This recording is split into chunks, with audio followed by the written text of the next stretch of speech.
Olá, eu continuo a leitura de 20.000 Léguas Submarinas de Jules Verne. Capítulo 3, Ned Land. O comandante Farragut era um excelente marinheiro, digno da fragata que comandava. Seu barco e ele eram um só ser. Ele não tinha dúvidas a respeito da existência do monstro e exigia que sua tripulação compartilhasse da sua opinião. Seus homens conversavam e discutiam, calculando as várias possibilidades de um encontro com a criatura. Observavam atentamente a vasta superfície do oceano, cada um pensando na soma de $2.000 prometida para o primeiro que avistasse o monstro, fosse ele grumete, marinheiro, mestre ou oficial. O Abraham Lincoln tinha todo o equipamento necessário para a captura do gigantesco cetáceo. Nenhum outro baleeiro era tão bem provido de armas quanto aquele comandado por nosso comandante. E o que era melhor, havia a bordo Ned Land, o príncipe dos arpoadores. Ned Land era canadense. Possuía uma destreza incomum com as mãos e era considerado único nessa profissão. Era dotado de tantas habilidades, de tamanho sangue frio e de tal audácia que, para escapar do golpe de seu arpão, a baleia tinha que ser bastante astuta. Alto e forte, era bem pouco comunicativo e não gostava de ser contrariado em suas opiniões. Senti que gostava de mim, como se sua nacionalidade nos aproximasse.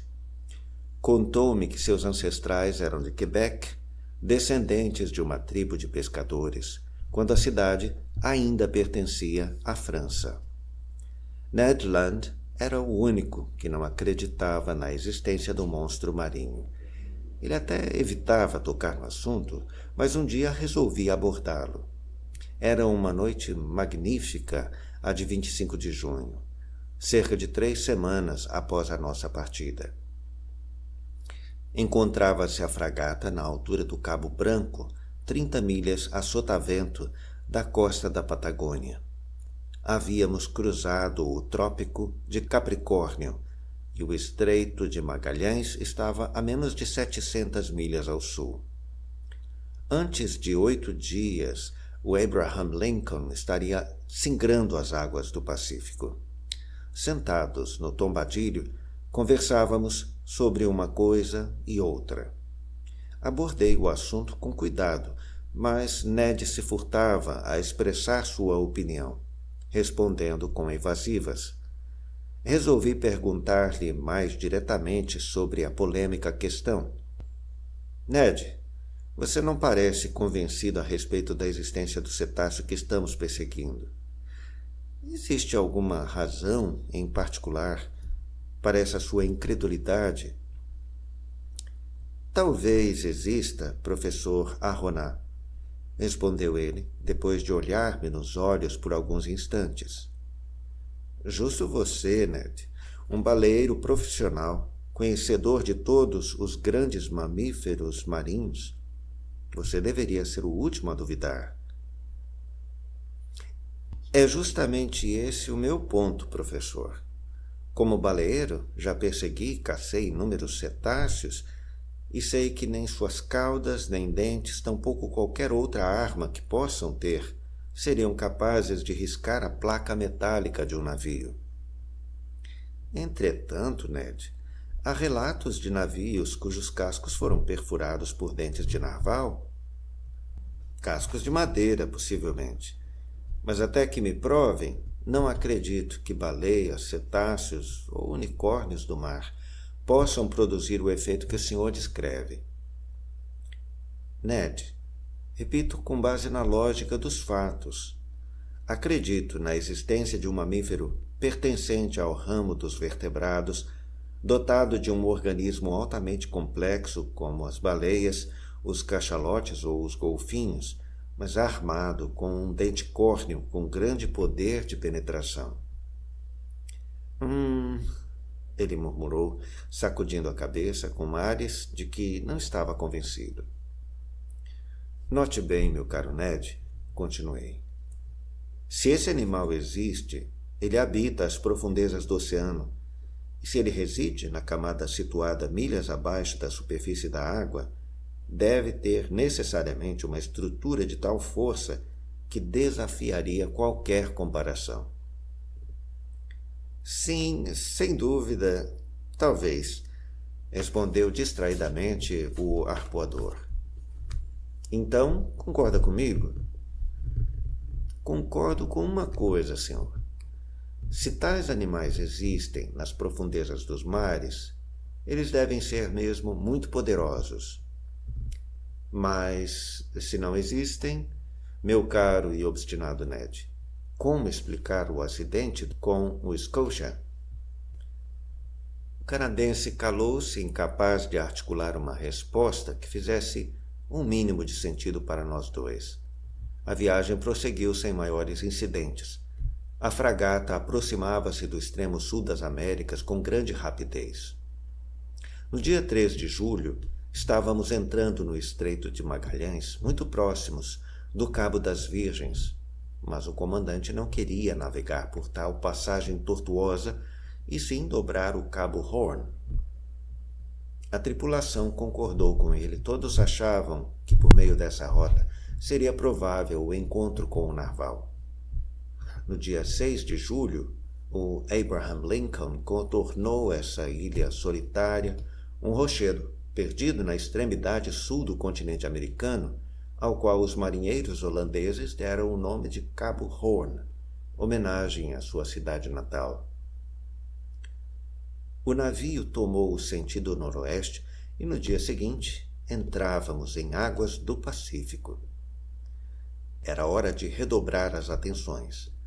Eu reservava alguns minutos às refeições, poucas horas ao sono e passava muito tempo no tombadilho, observando, atento, indiferente à chuva e ao sol.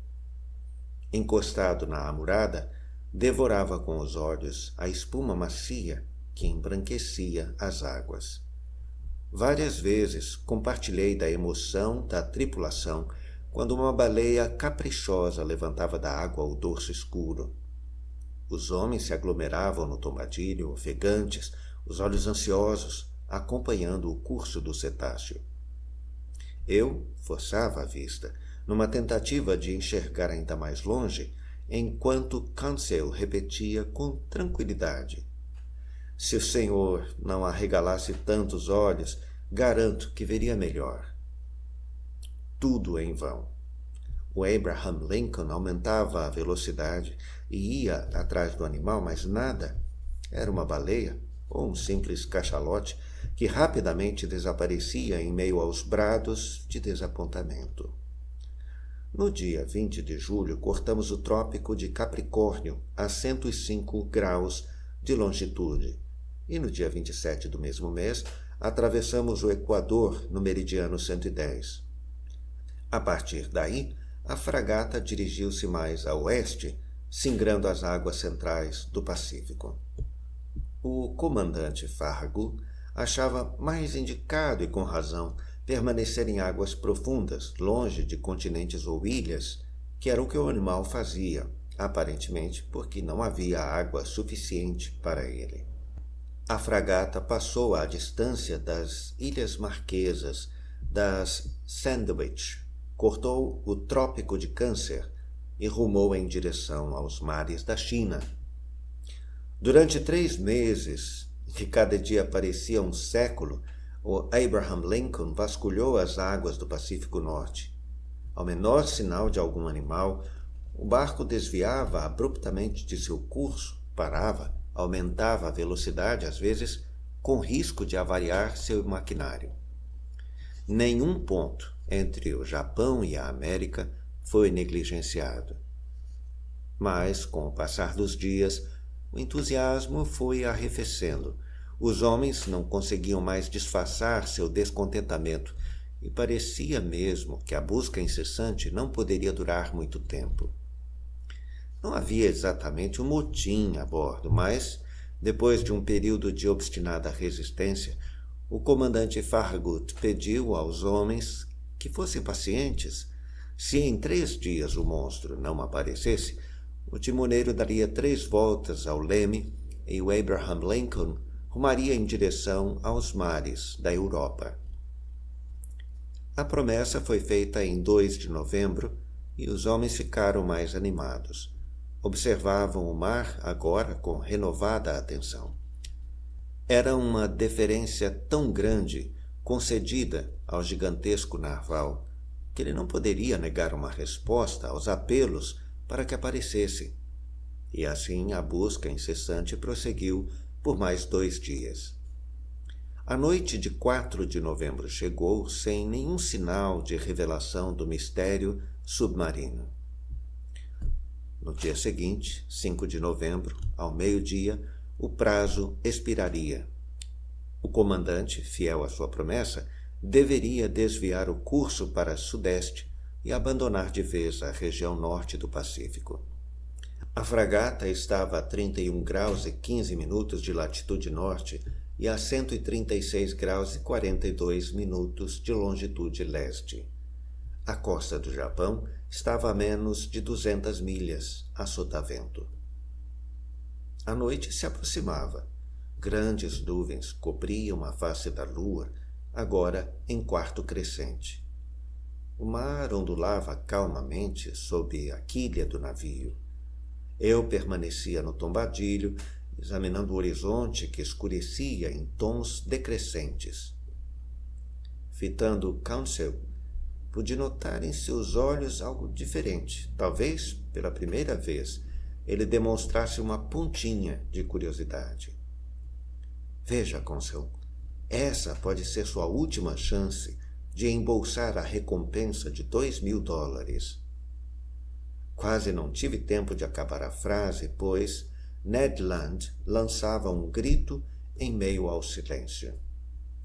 Alerta, todos! Lá está o monstro e vem em nossa direção. Esse foi o capítulo 3 de 20.000 Léguas Submarinas de Jules Verne. Aguardo você para a leitura do capítulo 4.